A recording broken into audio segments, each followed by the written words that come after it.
Hi everyone. How was my last tutorial part about the activities and the free time activities in the German language? Do write your opinions in the comment section. Now, even though I showed you that the modal verb können can have many meanings in the sentences and questions, such as possibility, request, ability, suggestion, offer, and even permission. But for the time being, you need to fully understand the ability meaning of können. That is why this last part will focus on how können shows ability and how we rate the ability. By rating an ability, I mean telling someone that you are either good at something, not at all able to do something, very good at doing something, etc. So, moving on,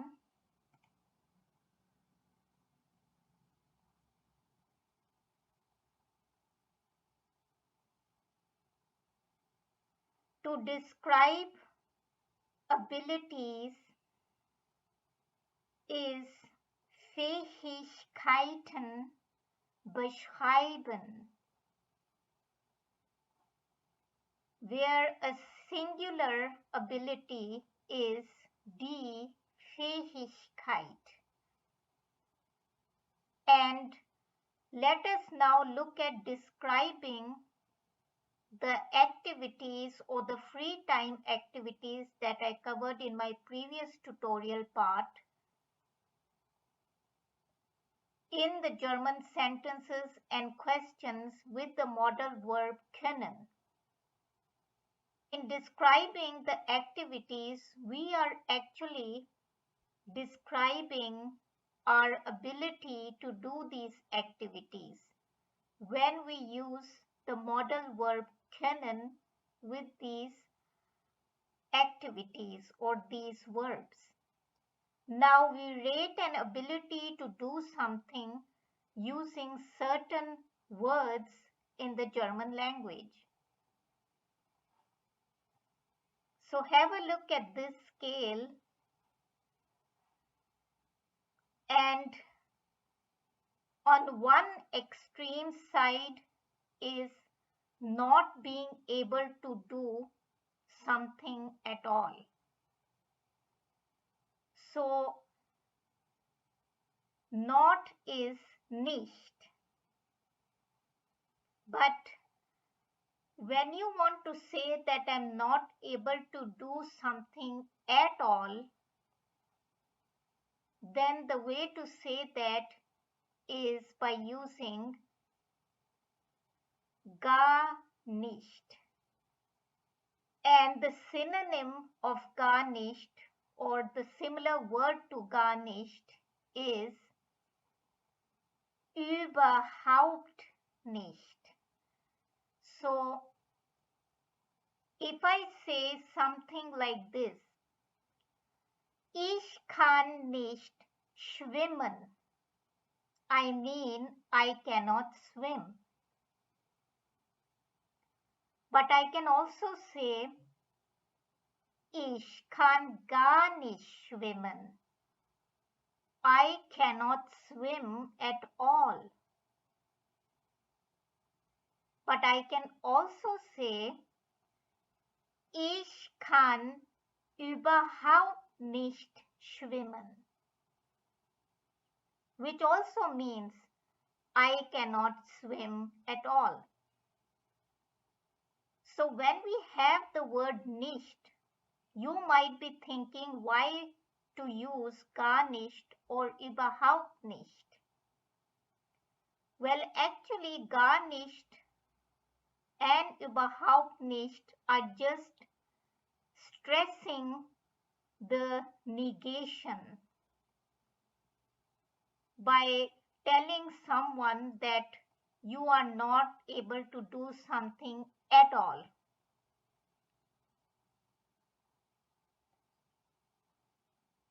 Then you can also use nicht so gut, which is not so good. So you can do something but not so good. Ein bisschen gut. So somebody asks you if you can do baking. So kannst du backen would be the question. Or the question can be kannst du gut backen? To this you can reply in two ways. So depending on the question, of course. So to the question kannst du gut backen, you can say ja, ich kann ein bisschen gut backen. Meaning that I can bake a little good.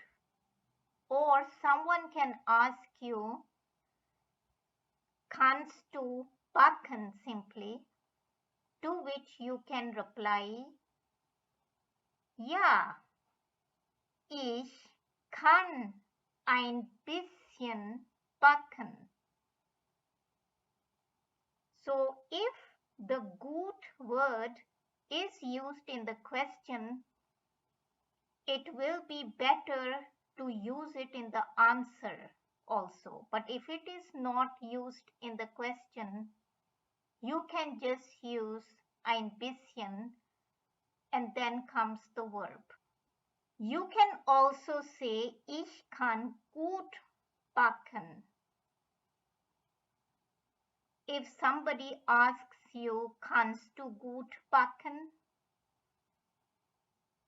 But if somebody asks you without the word gut, also you can just say ja, ich kann gut backen.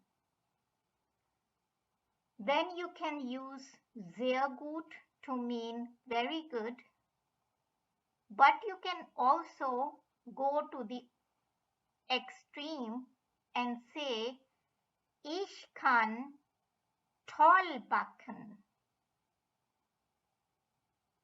or ich kann super backen or even ich kann prima backen. Now interestingly, all these three adjectives mean the same. So they mean superb or fantastically or very, very good, not just sehr gut. And note that I positioned all these words in the questions in the third position.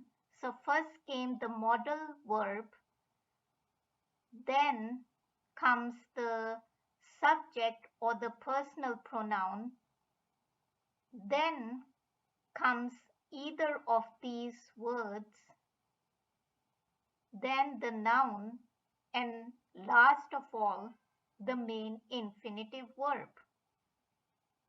So as you can also see from this given example here, kannst du gut Tennis spielen? Now I can answer negatively by saying nein.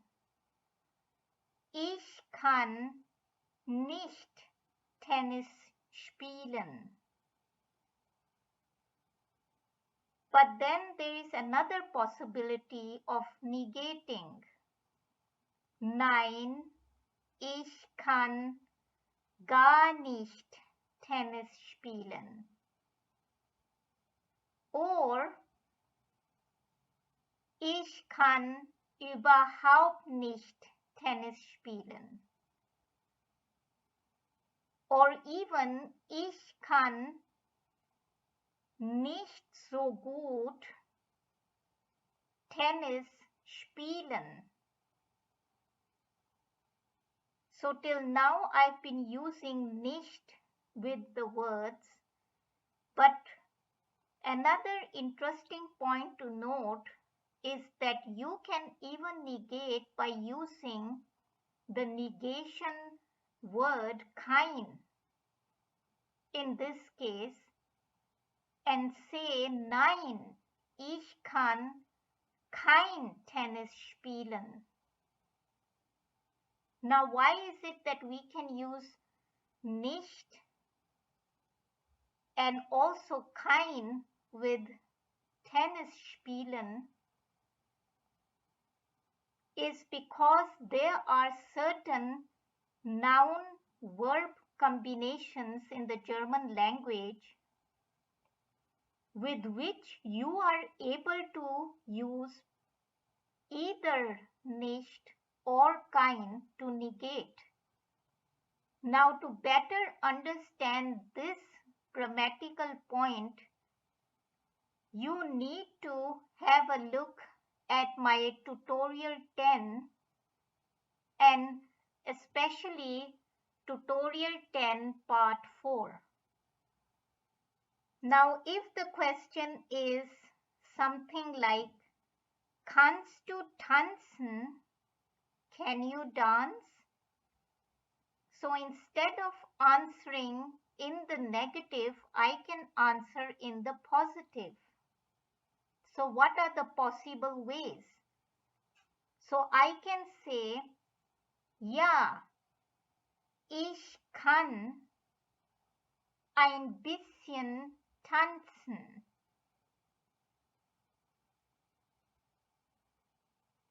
Or, ja, ich kann gut tanzen. Ja, ich kann sehr gut tanzen. Or, if you're a professional dancer or otherwise you have learned dancing so much that you're confident in telling somebody that you can dance superbly or you can dance fantastically, then you can even say, ja, ich kann toll tanzen. Ich kann super tanzen. Ich kann prima tanzen. So this is how we can describe the abilities using the modal verb können and a main verb in questions and answers along with these words which describe the ability by rating the ability. So that was all for today. Any questions related to this entire tutorial, you can ask in the comment section. Please like my videos and continue watching the tutorials. Also, do not forget to subscribe to German tutorials for beginners and share my channel's name and link with all of your friends. Thank you.